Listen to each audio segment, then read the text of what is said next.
Finally हम लोग पहुंच चुके हैं देव महादेव की नगरी में, सोमनाथ में। अरब सागर की लहरों के बीच खड़ा एक ऐसा पावन धाम जहां समय भी रुक सा जाता है।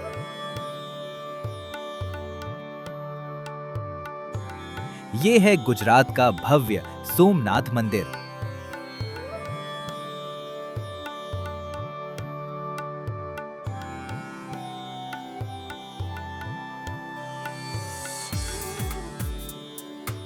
बारह ज्योतिर्लिंगों में सबसे पहला और सबसे प्राचीन इस पवित्र भूमि पर कदम रखते ही मन एक अद्भुत शांति और सकारात्मक ऊर्जा से भर जाता है।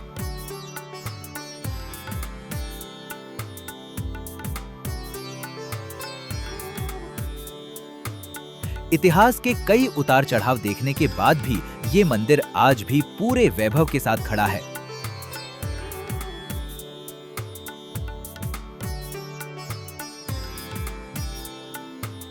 यहाँ का समंदर किनारा और शाम की महाआरती का नजारा सीधे दिल को छू लेता है। हर हर महादेव की गूंज में ऐसा लगता है जैसे पूरी दुनिया यहीं थम गई हो। यहाँ का समंदर किनारा और शाम की महाआरती का नजारा सीधे दिल को छू लेता है। यहाँ की महाआरती के बाद शुरू होता है सबसे बड़ा आकर्षण, यहाँ का light and sound show. Amitabh Bachchan ji की आवाज में मंदिर का गौरवशाली इतिहास जब इन दीवारों पर जीवंत होता है तो रोंगटे खड़े हो जाते हैं। हर हर महादेव की गूंज में ऐसा लगता है जैसे पूरी दुनिया यहीं थम गई हो। क्या है? धर्मशाला।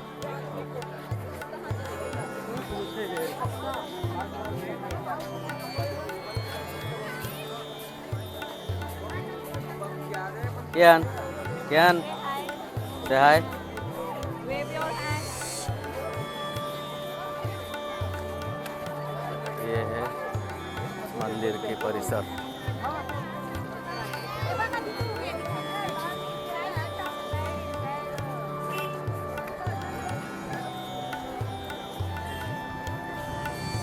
हवा तो मस्त चल रहा, समुंदर के पास है, हवा मस्त चल रहा। अभी हम लोग अंदर जा रहे हैं, देखते हैं क्या है। ये क्या लाइन है कि क्या है? अगर ये लाइन रहेगा तो ये तो बहुत दूर तक लाइन होगा।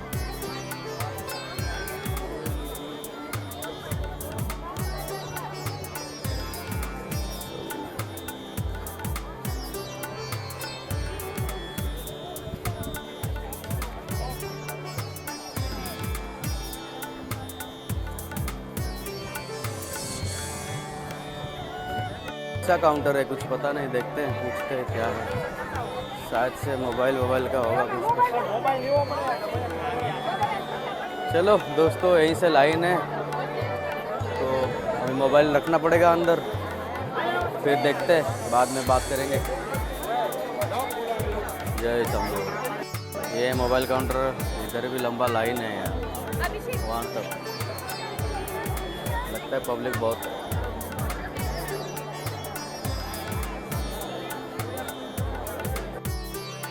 तो फाइनली दर्शन हो गया, आधे घंटे के अंदर दर्शन हो गया, भीड़ नहीं है। बट लाइट शो के लिए तो बहुत भीड़ है दोस्तों, और मंदिर दर्शन कर लीजिए।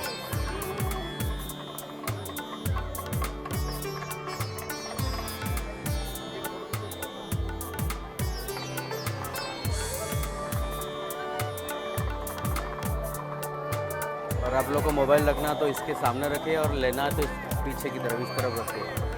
अभी लड्डू प्रसाद लेते हैं, देखते हैं लड्डू प्रसाद में कैसा लाइन है, क्या है।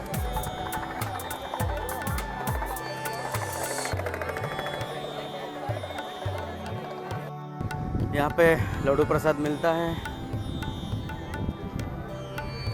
एरिया तो बहुत बढ़िया है, थोड़ा जल्दी आने का और घूमते रहने का यहाँ पे।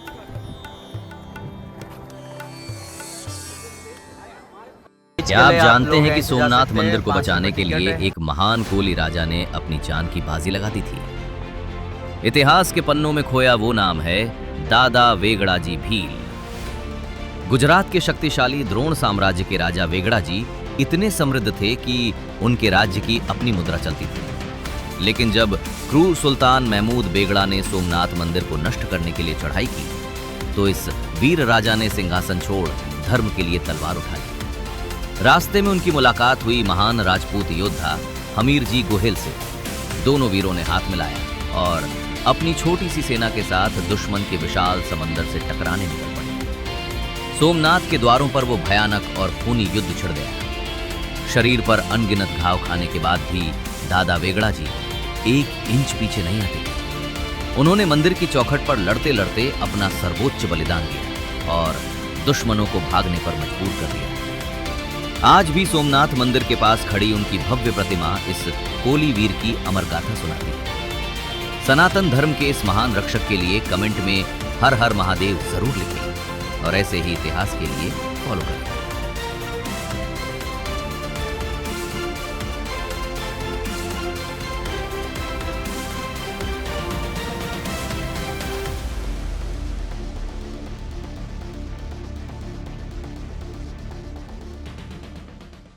Good morning. टाइम 7 बजने जा रहा है। अभी हम लोग यहाँ से निकल रहे हैं भालका तीर्थ के लिए। Papa, have fun. अच्छा क्या Say hi. क्या चलिए।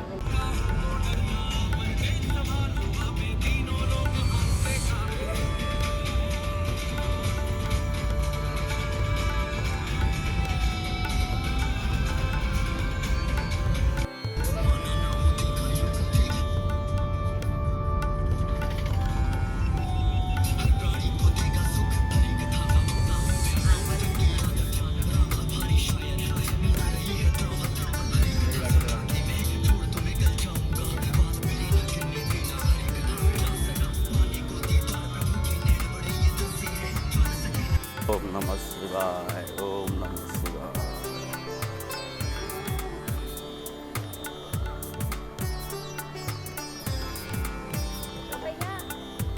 अरे चलो ना। अरे ये लोग जा रहे दिख नहीं रहे तुमको कुछ।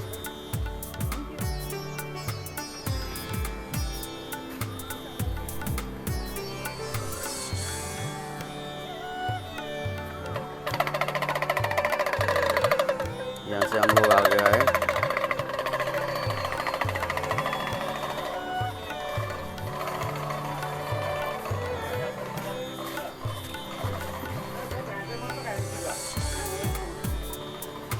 ये भी बहुत बढ़िया है, इसका कंपाउंड अच्छा है।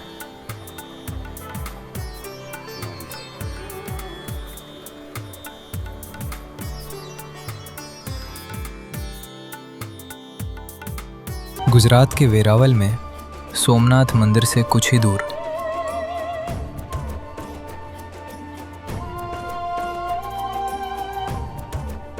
एक ऐसा स्थान है जहां समय भी थम सा गया था।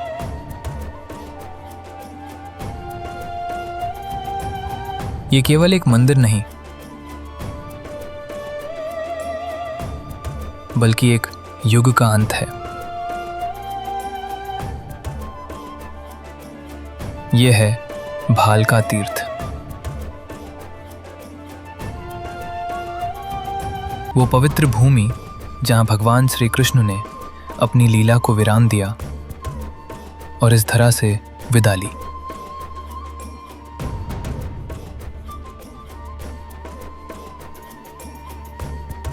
पौराणिक कथाओं के अनुसार महाभारत युद्ध के बाद जब यदुवंश का अंत निकट था, तब श्री कृष्ण यहां एक पीपल के पेड़ के नीचे विश्राम कर रहे थे।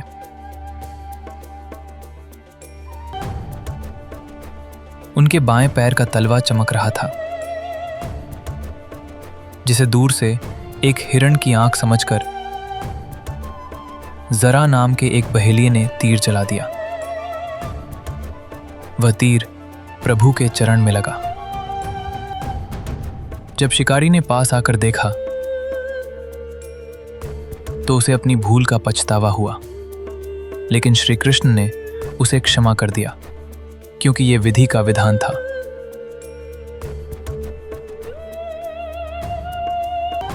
आज यहाँ एक भव्य मंदिर है। गर्भगृह में श्री कृष्ण की एक अनोखी लेटी हुई प्रतिमा है, जो उसी अंतिम क्षण को दर्शाती है।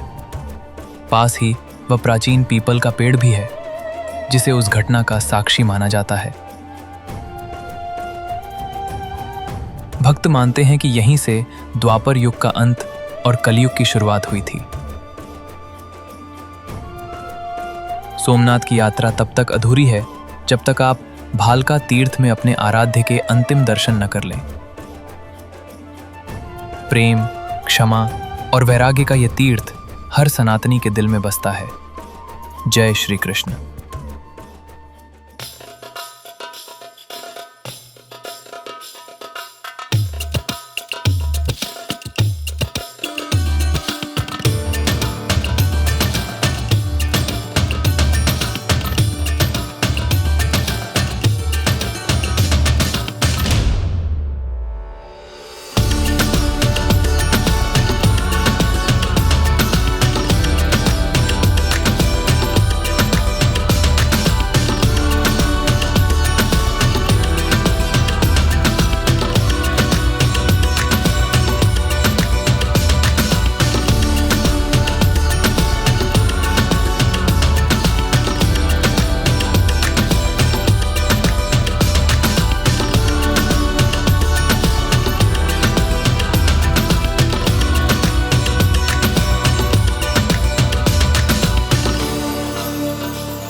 क्या आप जानते हैं कि हिंदू धर्म में एक ऐसा महीना आता है जिसमें की गई पूजा का फल कभी समाप्त नहीं होता? इसे कहते हैं अधिक मास या पुरुषोत्तम मास। हर 3 साल में आने वाले इस अतिरिक्त महीने के स्वामी स्वयं भगवान विष्णु यानी पुरुषोत्तम हैं। इस महीने में किए गए दान, व्रत और पूजा का फल सामान्य दिनों से 1000 गुना अधिक मिलता है। इसकी पूजा बहुत सरल है। सुबह जल्दी उठकर पीले वस्त्र पहने, भगवान विष्णु या श्री कृष्ण को तुलसी की माला और पीले फूल अर्पित करें। पूरे महीने घर में घी का अखंड दीपक जलाना और ओम नमो भगवते वासुदेवाय का जाप करना सबसे कल्याणकारी माना जाता है। इस मास की सबसे बड़ी परंपरा है 33 मालपुओं का दान। माना जाता है कि ऐसा करने से हमारे जीवन के सभी पाप मिट जाते हैं और घर में सुख समृद्धि का वास होता है। तो जब भी अगला अधिक मास आए, भगवान पुरुषोत्तम की कृपा पाना ना भूलें। कमेंट में जय श्री हरि जरूर लिखें और ऐसी ही जानकारियों के लिए फॉलो करें।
तो हम लोग पहुंच गए हैं त्रिवेणी संगम घाट। चलिए देखते हैं कैसा है त्रिवेणी संगम घाट में क्या है।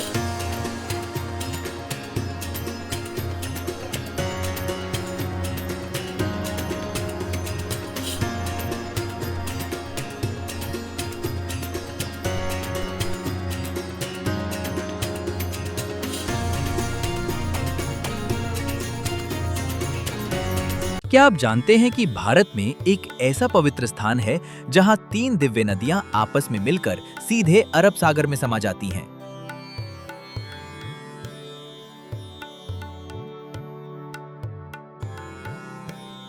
ये सोमनाथ मंदिर के बिल्कुल पास स्थित इस पावन घाट पर हिरण, कपिला और सरस्वती नदियों का महामिलन होता है।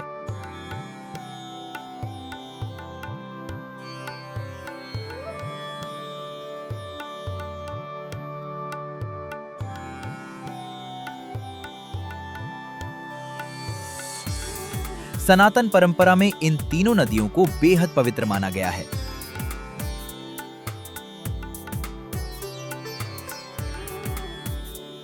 मान्यता है कि यहाँ पवित्र डुबकी लगाने से जीवन के सभी पाप धुल जाते हैं और आत्मा को मोक्ष मिलता है।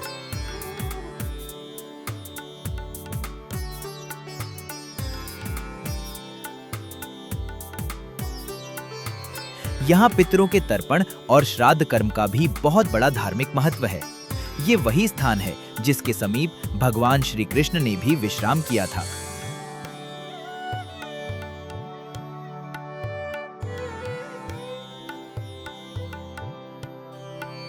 यहाँ का शांत वातावरण और शाम की महाआरती आपके मन को एक अद्भुत और दिव्य शांति से भर देगी। तो जब भी सोमनाथ आए, त्रिवेणी संगम घाट पर आकर इस अलौकिक ऊर्जा को महसूस करना ना भूलें। कमेंट में हर हर महादेव लिखें और ऐसी ही जानकारियों के लिए फॉलो करें।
सोमनाथ का सफर यहीं पे खत्म हुआ और ये यात्रा वाकई अद्भुत थी। लेकिन सफर अभी रुका नहीं है। अब हम आगे बढ़ रहे हैं एक और पवित्र और भव्य धाम की तरफ। हम निकल चुके हैं श्री नीलकंठ धाम पोचा के लिए। गुजरात की खूबसूरती को देखते हुए अगला स्टॉप होने वाला है बेहद शानदार और हाँ, आज की रात का स्टे थोड़ा स्पेशल है। आज रात हम रुकने वाले हैं स्टैच्यू ऑफ यूनिटी के पास। एक तरफ आध्यात्मिक सुकून और दूसरी तरफ आधुनिक भविष्यता। तो चलिए मिलते हैं नए व्लॉग्स के साथ जो पूरी तरह से होने वाले हैं श्री नीलकंठ धाम के नाम। स्टे ट्यून्ड, वीडियो को लाइक शेयर जरूर करना और चलिए चलते हैं।